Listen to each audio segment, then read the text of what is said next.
Ang arte mo naman.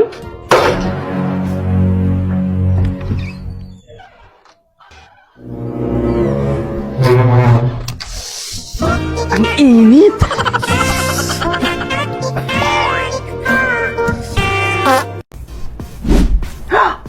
Wow! Choose one na naman ulit. Choose one. 1 million? Or plastic? Ano naman tong plastic na to? Siyempre, dito tayo sa 1 million. Ma! Ay, naka ng tipaklong. Nagiging mayaman na tayo! Sigurado na ako nito sa 1 million. Aanin ko naman itong plastic na to. Eh, wala naman yan kapaki-pakinabang. Hindi naman ako magkakapera dyan. Kaya dito tayo sa 1 million. Ha? Hindi, isa pa.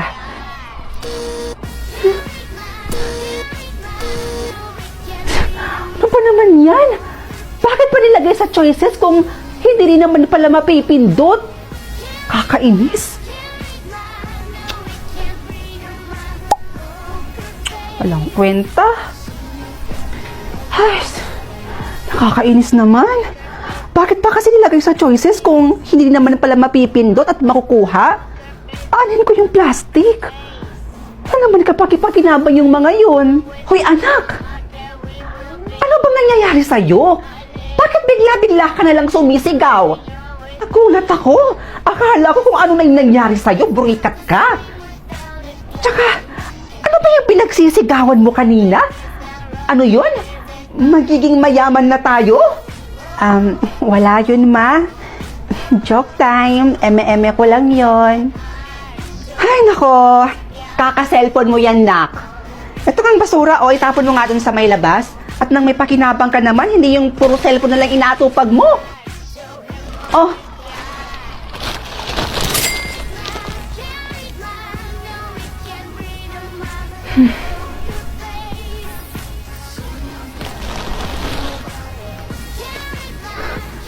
Totoo ba yun?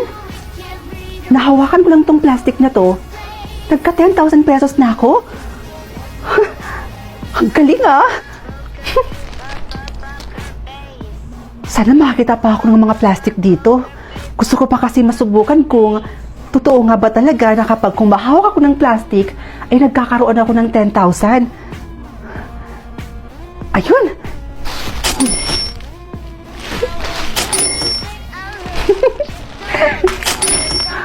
Totoo nga!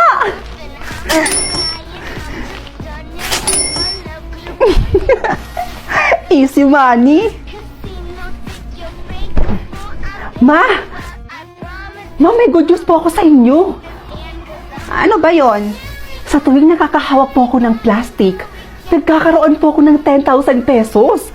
Ma, ang dami ko na pong ipon ngayon. Wow, ang galing naman yan, nak. Bakit hindi ka na lang kaya maging basurera, nak? Mukha ka naman kasing basura eh. Lo, biro lang, nak. O siya, ma, lalabas po muna ako, ha? Maghahanap po ako ng maraming plastic para mahawakan ko at para magka-pera din ako at para maging 10,000 yung kada plastic na hahawakan ko. Pumunta ka kayo doon sa bahay ng best friend mo. Ay naku, panigurado. Maraming mga basurang nakatambak doon sa may tapat ng bahay nila. Tama po. Doon sa labas ng bahay nila, maraming nakatambak na basura doon. At maraming mga plastic po doon sa labas ng bahay nila. Oh, ano pa hinihintay mo, nak? Pumunta ka na doon para paldong-paldo tayo. O siya, sige po, ma. Alis na po ako, ah. Bye! Bye, te.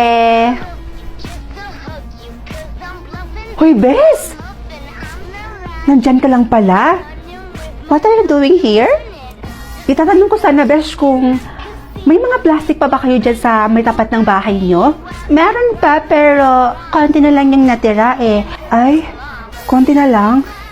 O siya, sige na, Bes, akin na nga muna yan. Why? Aanihin mo ba? Wala lang naman.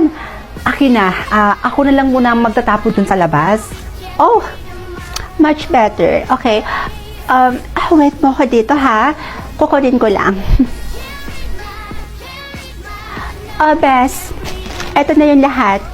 Sorry ha, konti na lang kasi yung natira eh. Kasi si Dad, alam mo naman yun, ipinatapon na yung mga basura sa may tapat ng bahay namin. Kaya eto na lang yung natira. Ako rin mo na, kadiri. Nice! Thank you, Bes! Apir!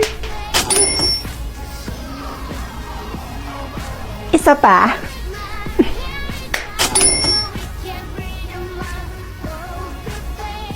Isa pa, Bes. Pisting yawa? So, pinaplastic lang niya ako? Isa pa, Bes.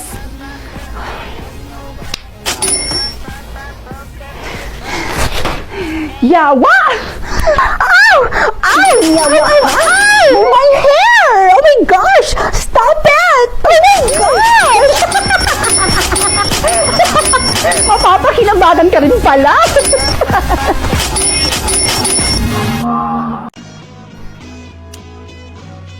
Ano to? Plus one? 1 million o kwintas? Dito ako sa kwintas. Kasi sigurado makakapagparitoke at makapagpaganda na ako nito. Ano? Ano ba yan? Ang daya-daya naman. 1 million naman yung pinindod ko pero kwintas naman itong napunta sa akin. Ay nako, di bali na lang. Siguro, hindi talaga para sa akin tong 1 million. Hayaan ko na lang. That's why, ayaw na ayaw ko sa pangit na yun. Gosh! Friend, speaking of, look at your back. Sirang-sira na naman yung araw ko today. Dahil nakita ko na naman yung pagmumukha ng pangit na to. Tol, tingnan mo, yung ning pangit to, napagtitripan na naman. Ano ba kasi ang nasa mukha mo, Nimpa? It's look like paminta. True. Tigilan nyo na ako Wala naman akong ginagawang masama sa inyo. Ang sasaman mo sa akin. Aray ko! Pakak! Wala ka pala, Rosette Tumatapang ka na, ha? Rosette! Yung mga notebooks ko, andyan yung mga assignments ko, Balik mo sa akin yan. Ah, mga assignments mo nandito?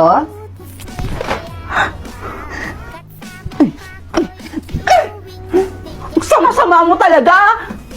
Aba, natututo ka na yatang sumasagot-sagot, Nimpa. Hindi mo yata kilala kung sino kinakalaban mo. Aray ko! Isa ka ba? Patricia, hawakan mo nga yung babaeng yan. Hawakan mo. Sure. Ano ba? Bitawan mo na ako! Bitawan mo ako! Ano ba? Rosella, anong gagawin mo? Go, girl! Samparin mo na tong pangit na to. Ah!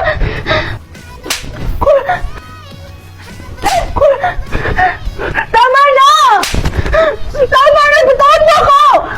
At sa susunod na sagot-sagutin mo ako, hindi lang yan ang aabutin mo. Girls, tama na. Tama na yan. Nandito na si Ma'am.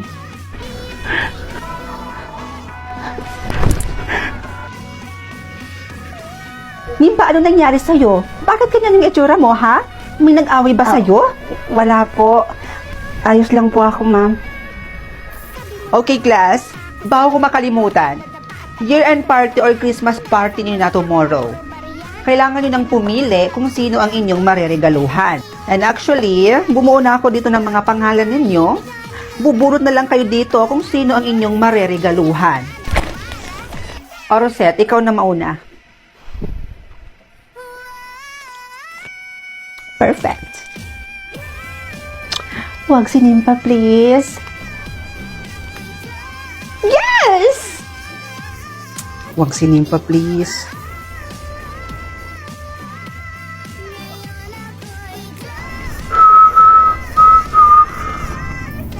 Ayawa. Anak ng putakti naman, oh. Girl, tignan mo si Clark. Sinimpa yung nabunot niya. Hoy, Clark. Bagay. Excuse me, ma'am. Pinapatawag po kayo ng principal office po. May meeting daw po kayo. Okay, sige. Okay, class. Hindi mo na matutuloy ang ating lecture today dahil pinapatawag kami. May meeting daw kami ngayon. Huwag kayo masyadong mag-iingay dito, ha? Goodbye, class. Tol, baka namang pwedeng magpalit na lang tayo. Loh, ayoko nga. Kunin mo na yan, tol. Oo nga naman kasi, Clark. Tanggapin mo na yan. Juicy kape. Malay mo, diyan na pala magsisimula yung love story niyo ni Nimpa. Ito talaga parang di kaibigan eh. Hoy, pangit. Alam mo, kung ako sa'yo, huwag ka lang sumali sa ganito. Kasi, hindi ka naman nababahagi dito eh. At isa pa, wala akong alam na ireregalo sa'yo. Pangit mo kasi. Sakit mo naman magsalita, Clark. Umiyak na tuloy si Nimpangit. Inay, sa tingin niyo po ba, dapat pa akong pumunta sa year-end party namin? Aba, oo naman, anak. Bakit naman hindi? Baka kasi pagtawanan lang po ako doon eh. Alam mo, anak, huwag mo nang intindihin yung mga taong nanglalait o nang-aalipasta sa iyo. Ang mahalaga, wala kang ginagawang masama sa kanila. Hindi ka man maganda sa panlabas na anyo. Ang importante, anak, yung dito. Aanhin natin yung kagandahan mo sa panlabas na anyo. Kung hindi naman mabuti ang iyong kalooban, anak. Kaya wala kang dapat ikabahala, anak. Dahil wala ka namang tinatapakang ibang tao. Naiintindihan mo ba ako? Opo, inay. Masusuot ko na rin itong kwintas na napili ko kahapon. Excited na ako. Isuot ko na nga to.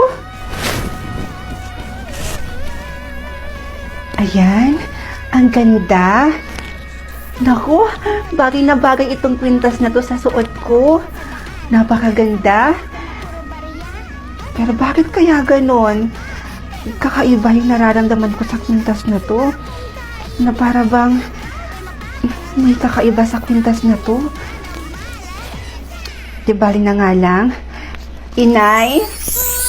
Inay? Bagay po ba sa akin yung suot ko?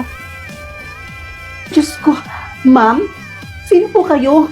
At bakit po kayo nakapasok dito? Inay, ako to. Ako po ito si Nimpa.